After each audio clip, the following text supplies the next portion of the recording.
Hello， 大家好，我係 Alice 啊，歡迎你嚟到 Alice in the Austin 嘅頻道。呢一集影片我就分享咗喺新加坡樟宜機場喺轉機期間坐地鐵出咗去牛車水食嘢同埋行街嘅。咁可能有朋友會問，咦，夠唔夠時間玩啊？咁當然就要衡量返自己轉機時間有幾多啦。我今次由香港坐去新加坡嗰班機呢，就大概2點鐘左右就到達新加坡樟宜機場，跟住同日夜晚大概係11點幾呢，我就再飛澳洲。我自己覺得絕對係有足夠時間留喺牛車水食嘢同埋玩。我本來仲打算諗住去濱海灣 Marina Bay 同埋金沙酒店行下，不過我就為咗要睇8點鐘開場嘅 Gyros 星耀樟宜嘅漁船窩燈光秀，所以呢一日就冇去 Marina Bay， 淨係去牛車水。好啦，咁既然我哋要坐地鐵出去玩，我哋首先就要將手提行李寄存啦。喺新加坡機場嘅每一個 terminal 都有呢一個行李寄存嘅人手服務，你係可以喺任何一個 terminal 放低行李嘅。咁我自己做法呢，就會 check 返我一陣間會喺邊一個 terminal 上機，咁我就會喺返嗰個 terminal 度寄存行李啦。至於收費方面，就會根據返你個行李大小而收費嘅。例如一個普通嘅手提行李啦，就會收11蚊波子，係要用信用卡付費。寄存行李嘅手續係要出示 passport 同埋登記個人資料。放低行李之後，我哋就入境新加坡啦。Let's go！ 入境新加坡之前，記得要申請 SGAC 電子入境卡啊。咁可以喺抵達新加坡之前3日喺網上面填寫。如果唔記得咗申請，我當時係見到有旅客係即時申請嘅。入境新加坡嘅步驟係非常簡單方便，入境旅客亦都唔多。入咗境之後就出咗去攞行李個位置啦。記住，我哋係唔使攞行李，直接出關出境就得噶啦。而家我就身處喺 Terminal 2，咁我就要揾一個 Train to City 個牌，見到啦，係轉右手邊去嘅。而家呢，我哋就坐新加坡地鐵出去 City 嘅。睇返個地鐵路線圖，樟宜機場站就係東西線 East West Line， 簡稱 EWL 嘅一個支線，亦都算係一個終點站。咁如果想由機場站坐車出 City， 係需要喺丹拿美站 EW4 站嗰度轉車，先可以繼續再坐綠色線出去嘅。今日我由機場出牛車水，就會喺 Expo 博覽站 CG1 轉藍色線 Downtown Line， 簡稱 DT 出去嘅。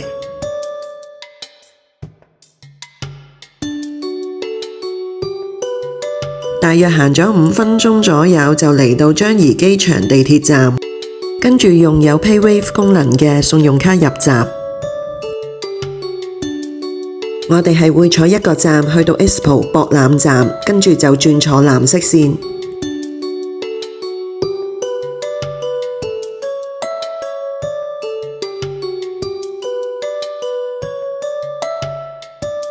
Expo 博覽站係藍色線 DT35， 一陣間就會喺 DT19 牛車水站落車嘅。大家又知唔知新加坡地鐵系統之中有一個非常著名嘅規定啊？就係唔可以攜帶榴蓮上車。點解？可能榴蓮有一陣好濃烈嘅氣味，係咪呢？而呢種氣味可能令到其他乘客感到唔舒服啩。講下，又到咗牛車水站。牛車水地鐵站有多個出口，連接唔同嘅區域。最受遊客歡迎嘅就係 A 出口寶塔街嘅出口啦。由於我而家想去阿坤總店食啲嘢，咁所以我就選擇 F 出口出去。之後會穿過芳林苑，一個組屋。組屋嘅意思即係香港嘅公共屋邨。我哋會喺 F 出口嗰邊出去。喺 F 出口出咗嚟之後，就會穿過呢個組屋芳林苑，行上天橋，過去另一邊馬路。天橋望落嚟呢條街就係牛車水最旺嘅其中一條街 South Bridge Road 橋南路。穿過埋呢一條 Lankin Street， 再過埋 China Street 就到咗阿坤總店啦。點解我要特登走過嚟呢一間總店去食包呢？因為我就非常欣賞呢個阿坤總店嘅裝潢，佢保留咗部分傳統南洋咖啡店嘅文化。呢一份就係阿坤嘅招牌食品咖椰多士，熱熱地嘅炭烤多士，再搽咗一啲咖椰醬、牛油，咬落去，哇，好鬆脆啊！整個口腔都充滿咗椰香嘅甜味。其實我係有私心嘅，我的而且確係非常喜歡佢哋個咖椰醬。唔知大家知唔知道在地人係點樣食呢一份咖椰多士㗎？首先佢哋會叫多份半生熟蛋，然後喺蛋上邊再會落豉油同埋胡椒粉，之後在地人就會用多士飲一飲啲蛋漿嚟食㗎啦。我就未試過咁樣食，反而我想試下呢一件阿坤出品嘅班蘭瑞士卷。我覺得個味道冇乜特別，佢個班蘭味唔係好出。阿坤係喺1944年創立嘅一個老品牌，至今已經有80年歷史啦。如果大家離開牛車水又有時間嘅話，我都覺得值得嚟一嚟呢個阿坤總店坐一坐㗎。離開阿坤總店之後，我哋行返去 Lankin Street， 再出返去橋南路 South Bridge Road。South Bridge Road 係牛車水嘅一條主要街道，路上邊有幾個建築物都係新加坡嘅國家古蹟。同時呢一條路被稱為和諧路，因為佢聚集咗各類宗教嘅場所，象徵住新加坡嘅宗教多元化。就好似對面呢一座綠色嘅建築物，佢就係喺1826年建立嘅尖美會教堂。佢係由嚟自印度南部嘅泰米爾穆斯林商人建造，建築風格係融合咗印度伊斯蘭教同埋歐洲新古典主義元素。例如建築物嘅入口處就用咗哥德式嘅尖拱門同埋兩側嘅宣禮塔，而喺尖美會教堂附近呢，就見到呢一間喺1827年建造嘅寺廟，係新加坡最古老嘅興都教寺廟馬里安曼廟，主要為新加坡信奉興都教嘅南印度坦米爾裔新加坡人提供服務。由於建築同埋歷史意義，馬里安曼廟已經列入國家級嘅名勝古蹟啦。除咗尖美會教堂同埋馬里安曼興都廟之外，喺橋南路上邊仲有一間非常出名嘅宗教場所，佢就係新加坡佛牙寺龍華院。佢係一間佛教廟宇嘅博物館。佛寺係喺2002年11月由釋法照法師創立。係樓高5層，採用唐代嘅建築風格去設計嘅。喺呢條路上邊，除咗有3間唔同宗教嘅宗教場所之外，仲有一間好出名嘅熟食中心。而家就喺佛牙寺對出嗰個燈位行過對面行過去。唔記得咗介紹，喺呢條路上邊都有一間阿坤。佛牙寺對面就係 Maxwell 嘅地鐵站，佢係啡色線 TE18。地鐵站隔籬就係非常出名嘅麥士威熟食中心 Maxwell Food Centre， 所以如果嚟牛車水，除咗坐藍色單灘線之外，亦都可以坐啡色線嚟到 TE18 落車，就可以直接到達咗 Maxwell Food Centre 食天天海南雞飯啦。如果大家去完牛車水，想再去 Marina Bay 嗰個魚美斯公園，就可以喺Maxwell 地鐵站上車，坐多2個站，喺 TE20 Marina Bay 地鐵站落車就可以到達啦。大家都知道新加坡有好多美食中心，而呢一座位於牛車水嘅麥士威熟食中心喺新加坡嚟講都算有名氣㗎。雖然呢個 Food Centre 面積唔係好大，但係裏邊都有好幾間好高人氣嘅食店㗎。查實新加坡大部分嘅熟食中心都非常受旅客歡迎，因為嗰度係聚集咗好多各式各樣嘅美食料理，由中式、馬來、印度、印尼、飲品、甜品，乜嘢都有，而且價錢係非常實惠。不過呢啲美食中心我自己覺得都有啲缺點㗎啦，個缺點就係冇冷氣，因為大家都知道新加坡嘅天氣好炎熱，仲要坐喺冇冷氣嘅地方食嘢。相信大家都知道咩感受。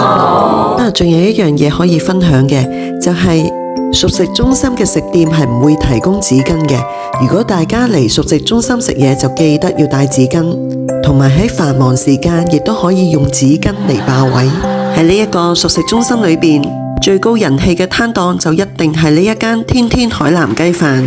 由於一早就過咗中午飯時間，所以而家唔係好多人排隊。顧客們首先會喺右邊嘅店鋪排隊俾錢，然後就會喺左邊嘅店鋪等餐同埋攞餐嘅。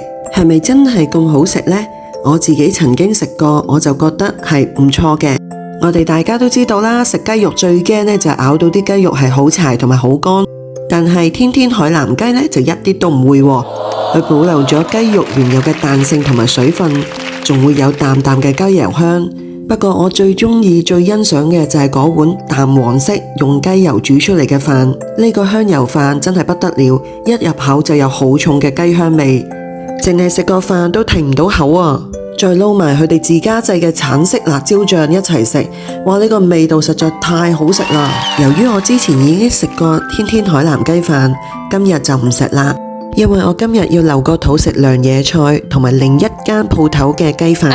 我哋而家出發去第二個牛車水嘅熟食中心，先行返嚟呢個紅綠燈位過馬路，沿住佛牙寺隔籬嗰條街一路向前行，行到落尾就見到呢一棟牛車水大廈。牛車水大廈係新加坡其中一個最大嘅熟食中心同埋市場，2層高嘅大廈，地下就出售一啲日常用品，2樓係售賣非常地道美食嘅熟食中心。相對 Maxwell Food Centre， 食物售價係更相宜嘅。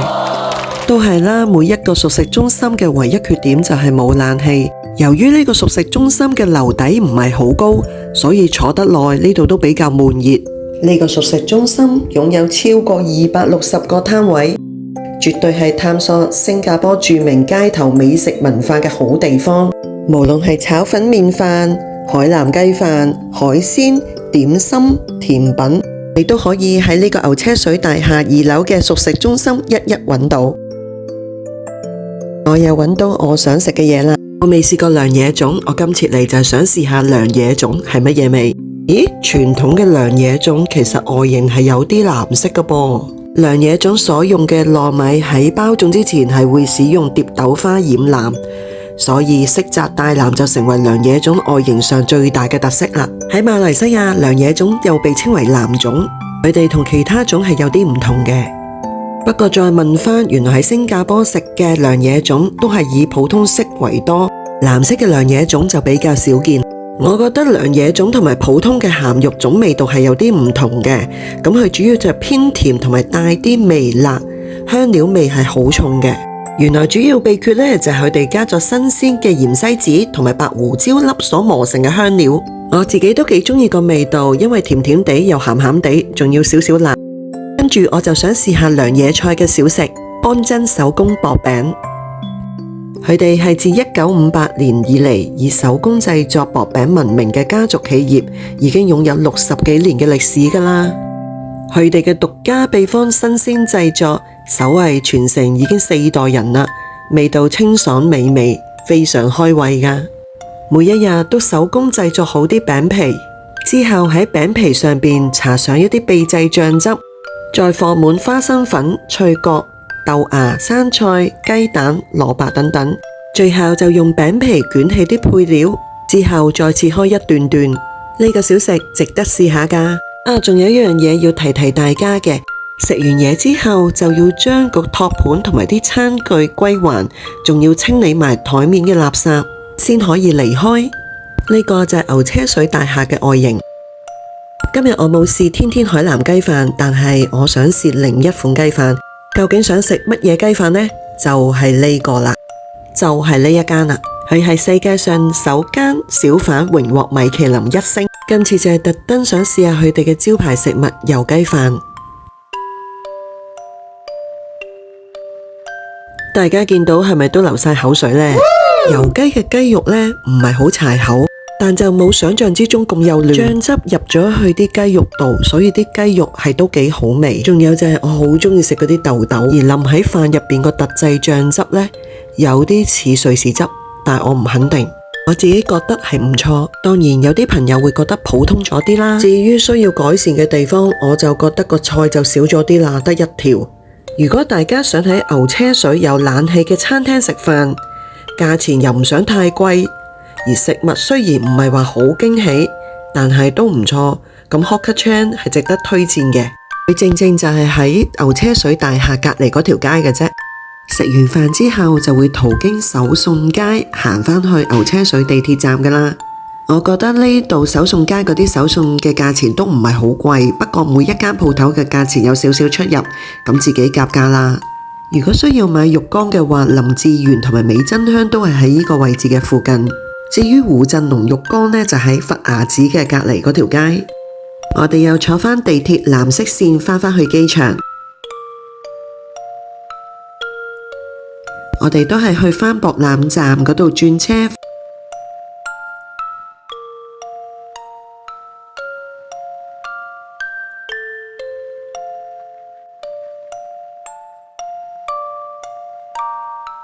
全程差唔多坐咗60分鐘就到達咗樟宜機場啦。落地鐵之後喺月台記得睇清楚究竟自己係咪去 T2、T4，因為喺另一邊嘅。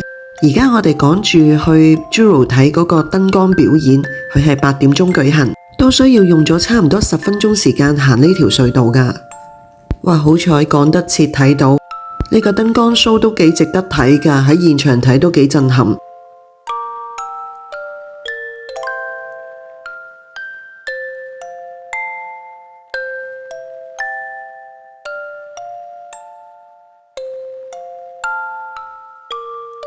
睇完 show 之後就去返 Jewel 3樓，喺3樓鼎泰豐嘅隔離有條天橋可以行到去第3航廈 Terminal 3，跟住我哋就要出示登機證，直接入境就可以啦。喺度我又想分享下我自己少少嘅經驗。今日我大概係2點零鐘入境新加坡，咁而家係9點鐘離境，唔需要再印過張登機證就入到禁區。但係我上次一樣時間入境，再喺晚上接近凌晨再離境，嗰次職員就要求我重印過張登機證先可以入到禁區。嗰次可能我要搭第2日嘅機，而今次就係搭今晚11點嘅機。我估就係呢個原因，所以唔使再重印張登機證。去登機閘口之前，記得去返行李儲存中心攞返行李啊！今集影片去到呢度，如果你鍾意呢一集影片，請你俾個 like 我。如果仲未訂閱我 Alice in the Ausland 嘅頻道，請你訂閱同埋撳埋隔離嘅小叮當，咁當我有新片出，你就第一時間收到啦。仲可以 follow 我 Facebook 同埋 IG，我哋下條片再見，拜拜。